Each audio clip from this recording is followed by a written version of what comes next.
With the recent release of the DJI Air 2S and FPV drones, plus rumours that the long-awaited Mavic 3 Pro is coming very soon, not to mention speculation of the Mini 3 also coming out this year, a lot of people have been asking me if it's still worth buying the Mini 2 drone in 2021. Well, in this video I answer that question once and for all, so don't go away.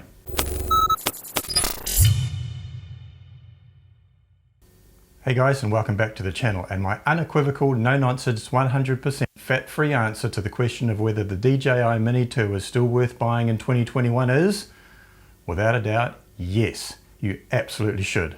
So let's break it down. What do I love about the Mini 2 so much? And if you're thinking of jumping into the drone market and getting one, why you should just stop faffing around and do it today.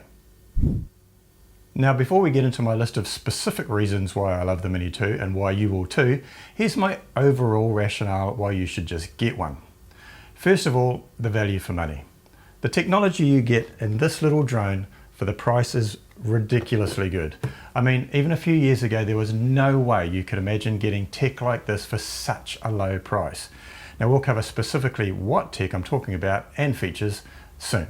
If you're new to drones, then I know you're probably looking at the budget end of the market. And yes, these things are crazy good value as I've just talked about, but it's still a decent chunk of change, right? And at this end of the market, I get that you're probably put off by the prospect of a Mini 3 coming later this year, but don't be. Just get the Mini 2 right now. Why? Well, you don't know what you don't know. So just get the Mini 2, and even if a Mini 3 does come out this year, by that time you'll have had several months of getting experience with flying and lots of practice, and most of all, lots of fun. And if a Mini 3 does come out, you'll be able to make a much more informed decision about whether or not the Mini 2 does everything you want in a drone, or if some of the new features in the Mini 3 are good enough to make you want to upgrade. So that in a nutshell is the advice I've been giving people, and the ones that took it have dropped comments on my video telling me it was the best thing that they ever did. So what are you waiting for? Go and get one today.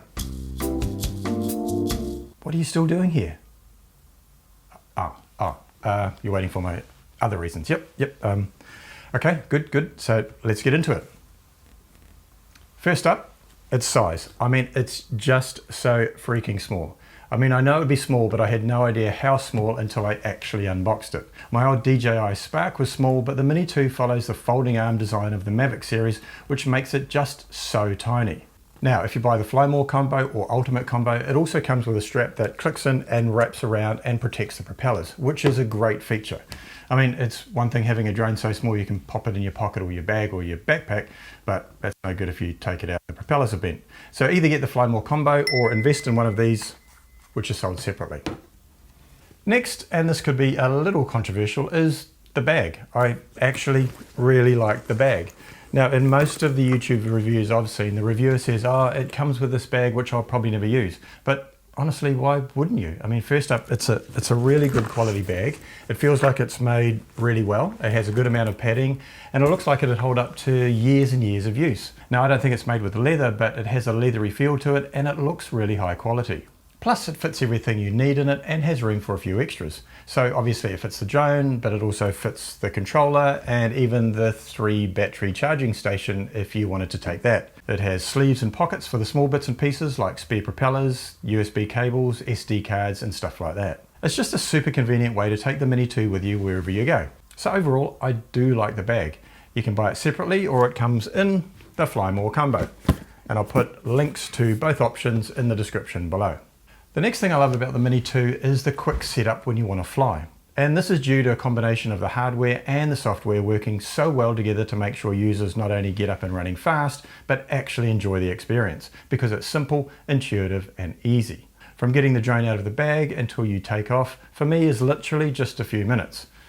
The design features on the controller show that DJI have really thought about the user experience and built all of their learnings and feedback into the design. For example, underneath the phone holder is a built-in cable to connect the controller to your phone. It tucks away neatly and is always there when I need it.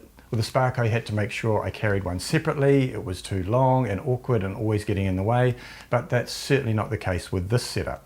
Getting a connection from the controller to the drone is also super fast because they are prepared, dad joke, in the factory. So when you power them on, they automatically look for each other and connect almost instantly. And then that's it, you're ready to fly. Now everything just works and it really couldn't be any easier. The next thing I just love about the Mini 2, and to be honest is probably the number one thing that convinced me to buy it, is the rock solid connection between the controller and the drone, because it utilizes the DJI Ocusync 2.0 transmission system. Now, this used to be reserved for the upper end of DJI's drone range, but everyone was very surprised and stoked to see it included in the Mini 2. The Ocusync 2.0 transmission system boasts a 10-kilometer range. Now, I haven't tested it to that distance. For one thing, you legally should keep your drone in sight at all times, and to be honest, I've never had the need to go more than, say, a few hundred meters. Okay, I did throw it out there to just over a kilometer recently, which is a bit of a first for me, but it was fine. With the Spark, which uses a Wi-Fi system, the signal was prone to interference and breaking up, even at relatively short distances. But the Ocusync system is rock solid, and I've actually never had a problem. Next on my list is that I love how easy it is to actually fly the drone. Now, even if you're a beginner, it's super easy. The drone itself is super stable, so if you panic and you just take your hands off the controls, it'll hover in place, giving you some time to figure out what you want to do next. The controller also has a cine mode, which is designed to make sure the drone moves slowly so you get smooth cinematic video, hence the name. But it's also handy for beginners because you can control the drone without it moving too fast, allowing you to get your confidence up before you put it into normal mode or, God forbid, sports mode, which really makes that thing move, and it's heaps of fun. As for stability, again, it's crazy stable. Now, it's so stable that on my first flight with this drone, I did this. I took off in my apartment and flew it out the door and outside. Now, how can you not love a drone that you can do that with, right? Next on my list of real-world reasons why I love this drone is the picture quality. It records up to 4K video and can take raw pictures, which hold amazing detail and gives you heaps to work with in post-production if you like editing your images in something like Adobe Lightroom. Bear in mind the files get pretty big, so you'll need at minimum a 32GB mini SD card, particularly if you intend on heaps of flight time and recording, which takes me to the next thing I love about the Mini 2, and that's the battery life. The batteries are quoted at lasting 31 minutes of flight time in perfect conditions, so that's likely to mean no wind and not going crazy in sports mode. But even so, I've had between 20 and 25 minutes out of mine, and there's still a little bit left in the tank, just in case. Now with the Spark, the batteries were rated at 16 minutes flight time in perfect conditions, and I used to get around 10 or 11 minutes. So just having that extra flight time is absolutely awesome. It's basically double. The basic package comes with one battery, but the Fly More combo comes with 3 batteries and the 2-way charging hub. If you don't have the charging hub, you have to charge the batteries in the drone itself, which if you have more than one battery to charge, can be a bit of a pain. So onto the Fly More combo. My honest recommendation is spend the extra couple of $100 and get it.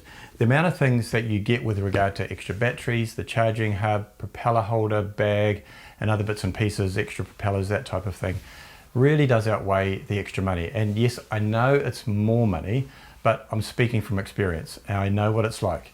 You dip your toes in with the basic package, and then you buy a few of those accessories separately, and then you end up wishing you just bought the combo in the first place. So just do it. You will not regret it. Trust me. Now, if you've already got a drone and you're looking to upgrade from the DJI Spark or the original DJI Mavic Mini, then check out these videos where I do a side-by-side comparison of each of the drones versus the Mini 2. If you're on the fence whether to upgrade or not, then make sure you check them out, as they will definitely help you make up your mind. Thanks guys, and we'll see you in the next video, coming soon.